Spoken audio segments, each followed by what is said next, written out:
Gimana Kak Anggi tipsnya biar tetap produktif gitu di bulan puasa? Kan mental health kita dengan spiritualitas kan.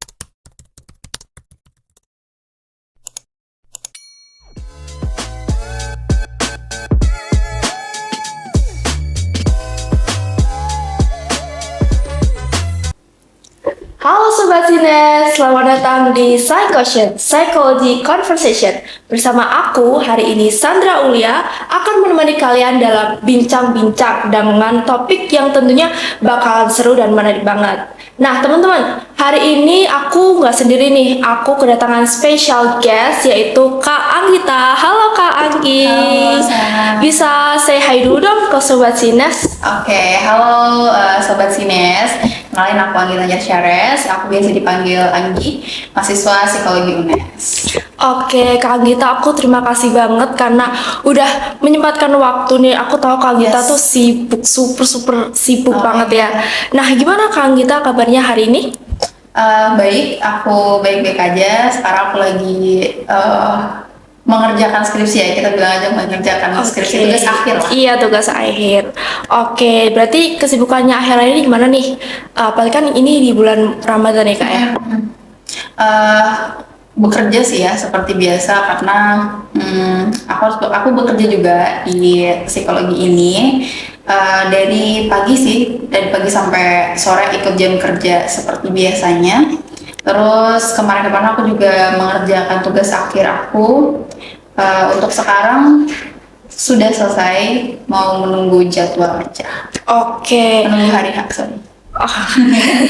Oke. Teman-teman, nih Kang itu emang orang yang sibuk banget di psikologi gitu ya, salah satu orang yang paling sibuk.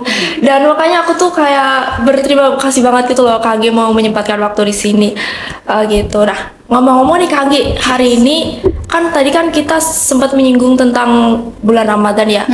Topik kita hari ini itu berkaitan dengan kita yang berpuasa di bulan Ramadan. Jadi kita hari ini bakalan bahas dan ngobrol-ngobrol gitu ya sama mahasiswa psikologi tentunya. Betul, oke. Tentang gimana sih kondisi fisik dan psikis kita saat puasa di bulan Ramadan gitu.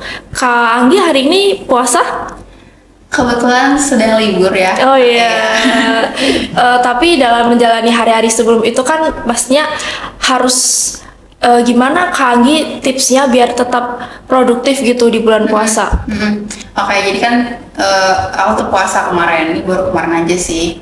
Untuk produktif ya, sesama mahasiswa psikologi, mungkin kalau aku sendiri, aku pribadi, prinsipku adalah aku tuh ingin mengerjakan semuanya itu selesainya cepat gitu ya. Iya, iya. Jadi sebenarnya kalau dibilang untuk produktif gimana, ini jawaban ngawurnya tuh ya udah kerjain aja gitu Iya. loh. Kayak kalau memang ada kerjaan yang harus dikerjain silahkan kerjakan. Cuma kan mungkin beberapa orang perlu manage waktunya ya, Betul apalagi banget. di bulan puasa Iya. gitu.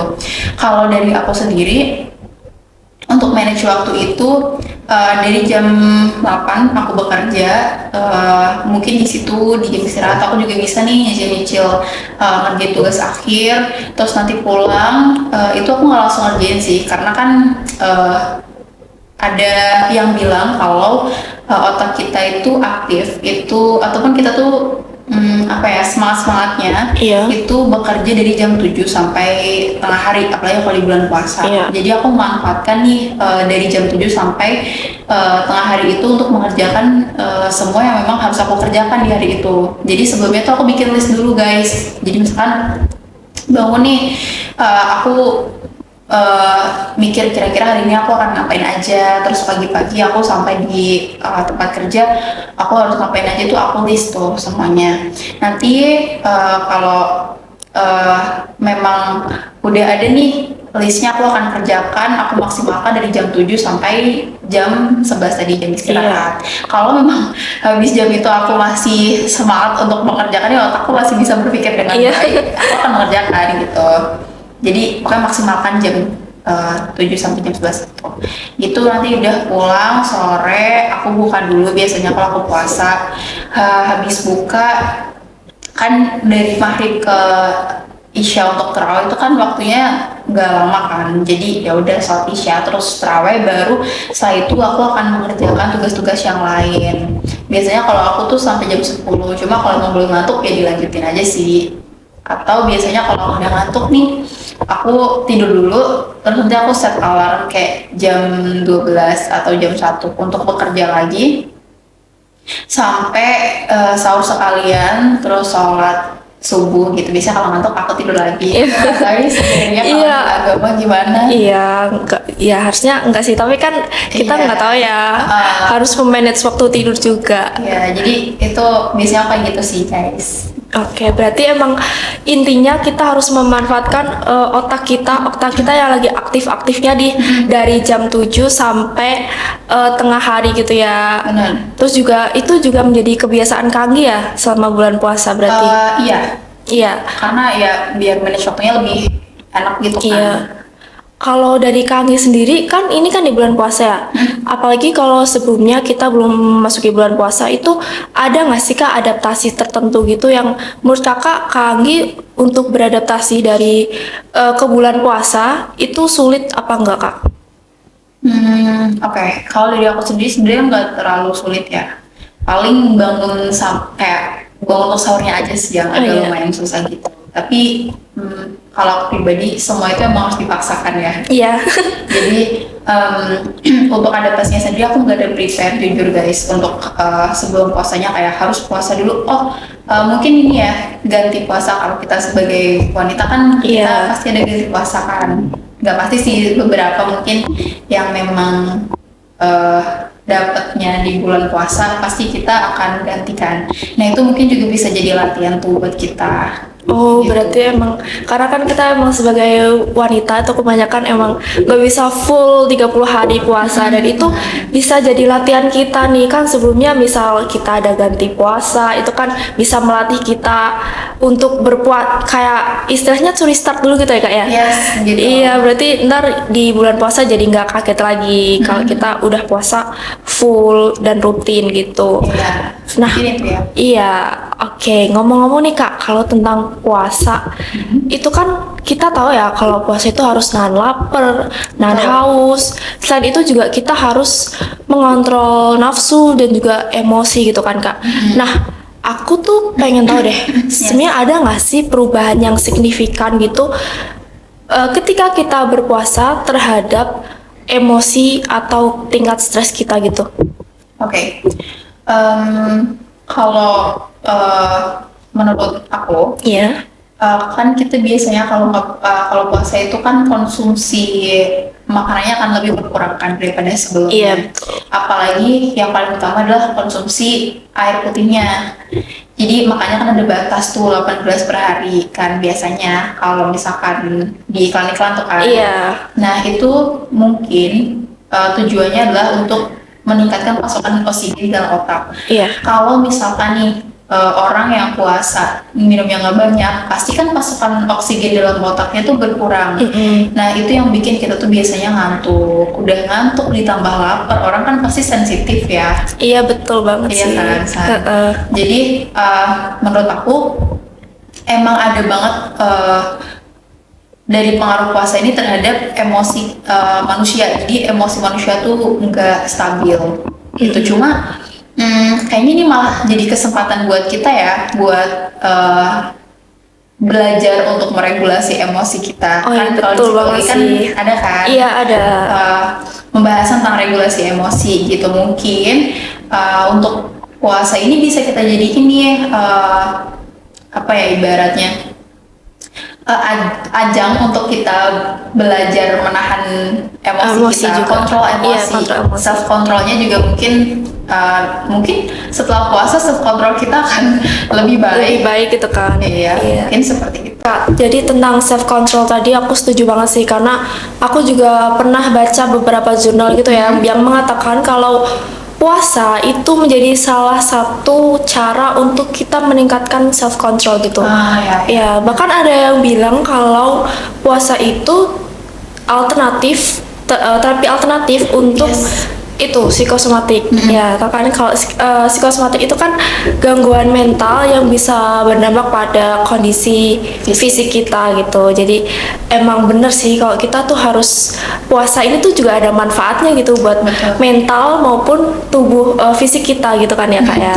Iya, jadi kita harus memanfaatkan nih guys momen puasa ini ya untuk membuat kita lebih sabar gitu ya. Karena kalau di psikologi sendiri itu juga ada loh terapi-terapi yang dia itu dikaitinya sama spiritualitas. Jadi psikologi dan spiritualitas tuh ya hal yang bersinggungan juga ya. Iya betul Gitu. banget. Jadi ya dengan kita mendekatkan diri kepada Tuhan, mungkin kita juga bisa nih membuat diri kita tuh jadi pribadi yang lebih baik. Kayak kita di sekolah kan juga belajar regulasi emosi yang tadi itu kan. Iya. Jadi mungkin kita juga bisa menjadi manusia yang dikit-dikit tuh nggak emosian gitu loh. Betul banget sih. Jadi kayak self controlnya tuh harus dilatih gitu.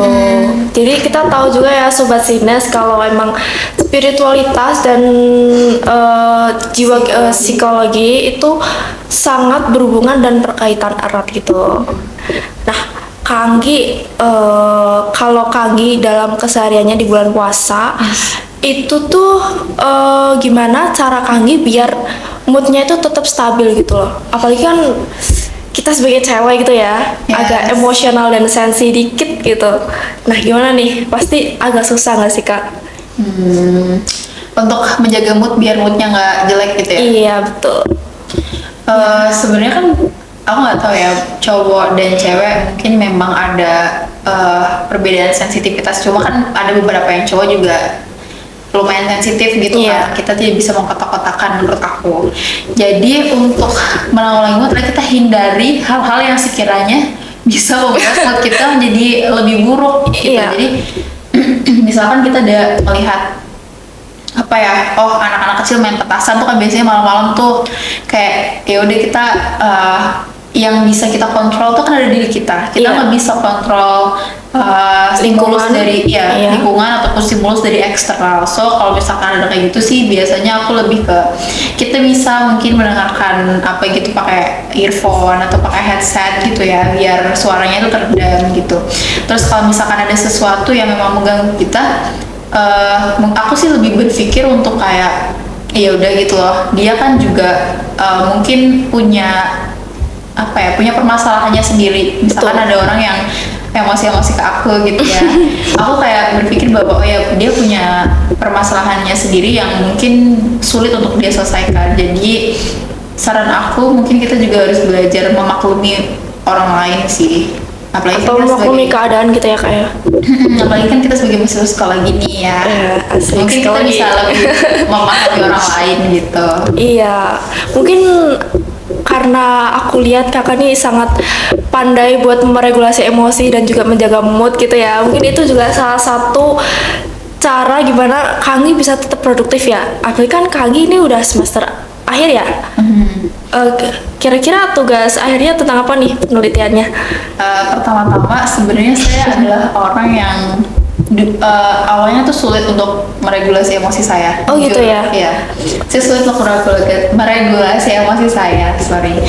Tapi saya berusaha, karena kan saya menganut paham bahwa manusia itu bukanlah sesuatu yang pasif. Kita tuh bisa loh merubah diri kita kalau kita tuh mau.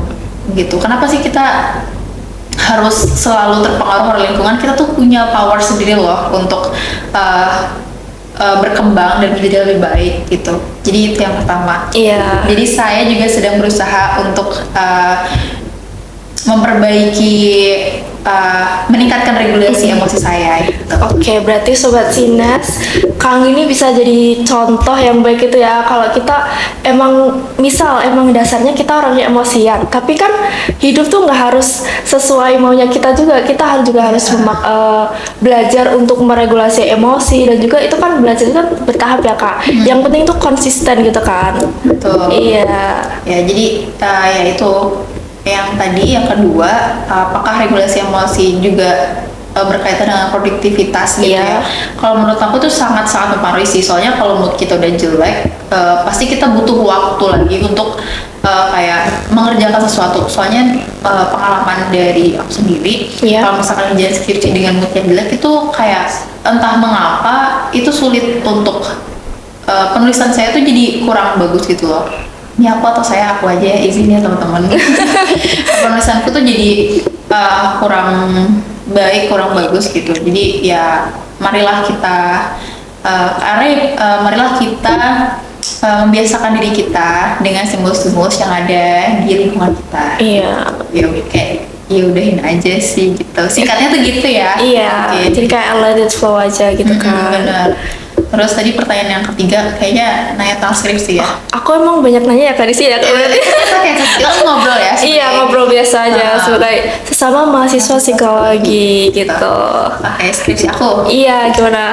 Boleh nggak sih spill dikit gitu? Boleh. Jadi skripsi aku ataupun tugas akhir aku itu sebenarnya tentang topiknya adalah health psychology. Jadi health psychology itu ada satu ilmu di bidang kita ya, psikologi, yang ngebahas tentang kesehatan individu yang dinilai juga sama, biasanya tuh dihubungkan sama kesehatan fisik. Biasanya orang-orang itu ataupun mahasiswa psikologi itu mengaitkan ataupun menyamakan antara health psychology dengan psikologi klinis. Oh, beda ya Kak berarti ya Kak? Beda. Kamu udah belajar psikologi klinis belum? Belum sih Kak, karena emang masih awal ya teman-teman. Aku baru semester 2. Jadi kayak mungkin nanti ya. Tapi boleh setelah kalau dikasih tahu dikit-dikit gitu Kak. Jadi sebenarnya singkatnya tuh kalau misalkan health psychology itu tuh lebih ngebahas tentang preventifnya. Nah, kalau misalkan psikologi klinis atau clinical psychology itu dia lebih ngebahas gimana sih cara menyembuhkannya gitu.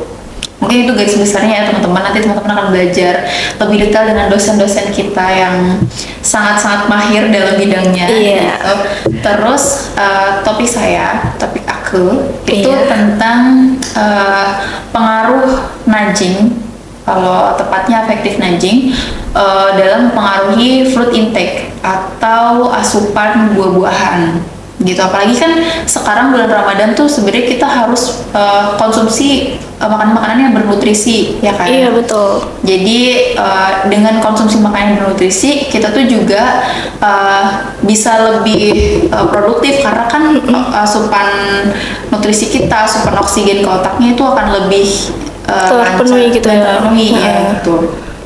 Terus dan hasil penelitian aku itu menunjukkan bahwa si nudging ini itu bisa meningkatkan asupan buah-buahan gitu. Sorry Kak, nudging itu apa ya? Oh iya, sorry. Jadi nudging itu singkatnya ya teman-teman, itu adalah dorongan secara halus untuk mengubah perilaku individu. Nah, dorongan ini tuh bisa ada berbagai macam bentuknya. Oh gitu. Nah, kalau misalnya yang aku pakai kalau aku pakai itu misalnya poster.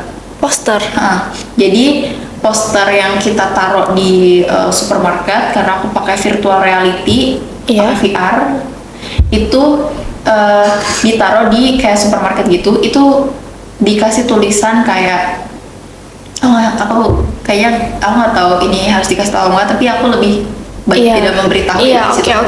It's okay.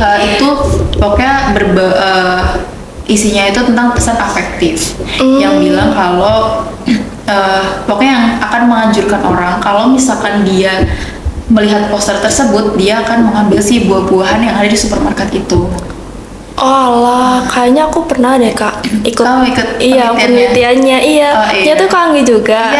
Oh alah, sumpah itu keren banget sih. Aku kayak pertama kali ikut penelitian tuh juga di situ sama kakak tingkat di psikologi gitu Kak. Itu penelitian eksperimen. Jadi penelitian itu kan ada banyak ya jenisnya teman-teman. Nah, aku kebetulan ngambil yang eksperimental gitu ya. Kita sebagai mahasiswa psikologi itu kalau kita mau berkembang itu disupport banget sama prodi kita gitu. Jadi semua peralatan kayak aku tadi kan bilang aku pakai VR kan, itu disupport. Jadi di psikologi teman-teman, di prodi psikologi itu ada alat VR, dan itu nggak cuma satu, kita punya 4 alat VR yang bisa kita pakai untuk kegiatan penelitian. Oh, Kan gitu. Iya gitu. Jadi joinlah ke psikologi UNES. Join di psikologi UNES. Yes. Karena di psikologi UNES dosen-dosennya atau apalagi di prodinya itu sangat mendukung dan memfasilitasi mahasiswanya yang berkarya gitu kan ya Iya, Kak. Selain fasilitas yang support kita untuk berkembang lebih jauh, dosen-dosen kita itu sangat kompeten ya di bidangnya masing-masing menurut Iya. aku. Gitu. Aku sangat terbantu dengan dosen pembimbingku dalam melaksanakan eksperimen ini.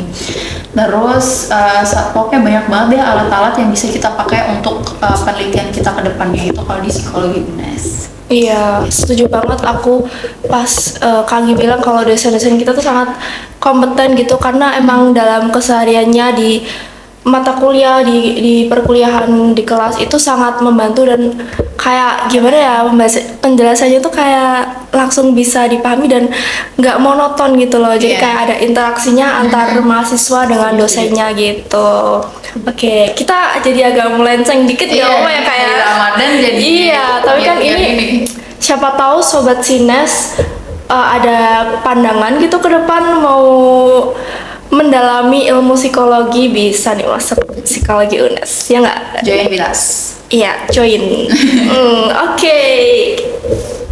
Yang terakhir, aku mau Kak Anggi mungkin ngasih tips gitu ya buat aku ataupun sobat Sines yang lagi nonton, gimana caranya kayak kita dengan berpuasa ini bisa tetap berproduktif tadi yang udah dibilang sama Kak Anggi, Oke. tapi dengan tetap menyeimbangkan mood kita dan juga melawan rasa malas gitu Kak.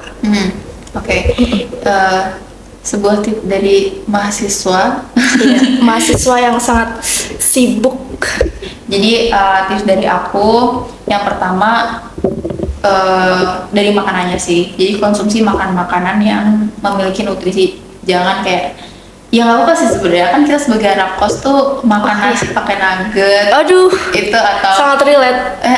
atau kayak mie, iya itu nggak apa-apa lah ya, karena ya kondisi keuangan mungkin Iya. gitu, itu it's okay. Cuma kalau bisa kita belilah buah-buahan, tuh kan murah tuh buah-buahan sekarang 2.500 kita bisa dapet. Iya. Ya kan, mungkin kita bisa konsumsi buah-buahan juga biar nutrisi kita terpenuhi selama bulan puasa. Jangan lupa minum yang banyak karena itu sangat mempengaruhi konsentrasi kita di siang hari sampai sore harinya. Gitu. Itu tips untuk makanannya. Terus kemudian tips untuk biar mood kita nggak ancur-ancur banget gitu Iya. ya. Itu mungkin Ngacur-ngacur banget gitu. itu mungkin kita bisa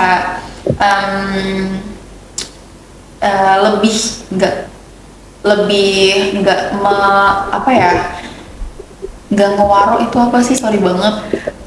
Mungkin kayak kita meminimalisir kegiatan juga nggak sih kayak noise, gangguan juga. Jadi kita jadi lebih kayak kita harus gini, yang kayak aku bilang tadi bahwa lingkungan itu tidak sepenuhnya bisa mempengaruhi kita. Iya. Kita itu bisa memegang kendali atas diri kita sendiri, gitu kan.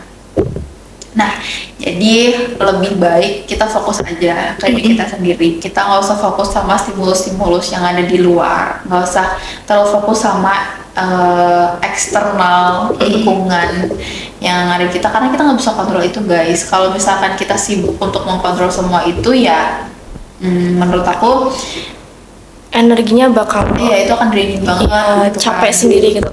Jadi kayak ya udah fokus aja, terus selesaikanlah apa yang harus kalian selesaikan. Jangan prokrastinasi teman-teman, karena bukan gimana ya, maksudnya aku juga kadang sebagai mahasiswa yang deadline juga gitu, cuma akan lebih santai, akan lebih enak kalau misalkan kita tuh kerjain semuanya dulu baru nanti kita istirahat deh, Iya. daripada kayak kita kerjain setengah terus nanti kepikiran terus gitu. Tapi aku kadang juga gitu sih. Iya, wajar gak sih Kak? Iya, Misalnya kita karena- lagi capek gitu. Gitu. Jadi nggak ada patokan khusus. Ini menyesuaikan dengan kalian bisanya itu gimana. Waktu kalian, karena kan kita pasti beda-beda ya. Ada yang jam kerjanya freelance, mungkin jam kerjanya malam. Ya kalian sesuaikan saja waktu tidur kalian, waktu istirahat kalian dengan waktu bekerja kalian. Gitu. Itu Oke. sih. Jadi Sobat Sines, dari perbincangan kita tadi banyak banget materi atau pengetahuan baru yang kita dapat ya, khusus misal di dan ini kita sebenarnya hal-hal yang kita sering gampangin, misalkan dari mengontrol hawa nafsu juga kita harus konsentrasi kita juga harus ditingkatkan selagi kita berpuasa, itu juga harus penting banget. Dan juga jangan lupa mengontrol emosi, dan juga tadi Kak Anggi bilang itu ya tentang kita harus fokus ke diri sendiri gitu ya. Oke, terima kasih Kak Anggi. Mungkin ini udah masuk ke sesi terakhir dari podcast kita. Terima kasih untuk segala pengetahuan barunya gitu. Mungkin ini bakal bermanfaat buat Sobat Sines, dan tentunya bermanfaat banget buat aku. Kak Anggi, adakah closing statement gitu sebelum kita menutup podcast kita hari ini? Oke, kalau dari aku mungkin aku punya pedoman sih ketika aku mengerjakan tugas akhirku ini. Pedomanku adalah nggak usah takutin hari esok, karena hari ini itu adalah hari esok yang kita takutkan sebelum-sebelumnya, dan lihat ternyata kita nggak seburuk itu kan. Oke, iya Gitu. sih. Jadi kalau mau sesuatu kerjakan aja, karena waktu itu nggak bisa diundo guys, nggak bisa diundur. Iya sih, benar banget sih. Jadi kita intinya jangan takut dan jangan menunda-nunda gitu ya Kak ya. Kalau bisa. Kalau bisa, pokoknya apa yang harus dikerjakan sekarang kerjakan. Kalau bisa jangan ditunda-tunda. Oke teman-teman, Sobat Sines, aku kira itu aja untuk topik Psyquotient kita hari ini. Semoga bermanfaat buat kita semua ya, dan untuk selamat menjalankan ibadah puasa bagi Kak Agi dan juga bagi teman-teman yang lagi nonton ini. Semoga kita bisa dilancarkan puasanya sampai kita menemui hari Idul Fitri gitu. Oh ya, kayak Sobat Sines, jangan lupa like, comment, dan subscribe. Pantengin terus YouTube-nya Psikologi UNES, siapa tahu next Psyquotient kita bakalan bawain topik yang lebih menarik lagi. Dengan responden yang lebih menarik lagi mungkin. Oh, ini juga udah menarik banget. Lanjut kejutan Iya, lain betul yang banget. dar gitu. Dar gitu ya kayak. Oke, Sobat Sines, see you on the next session of Psyquotient. Bye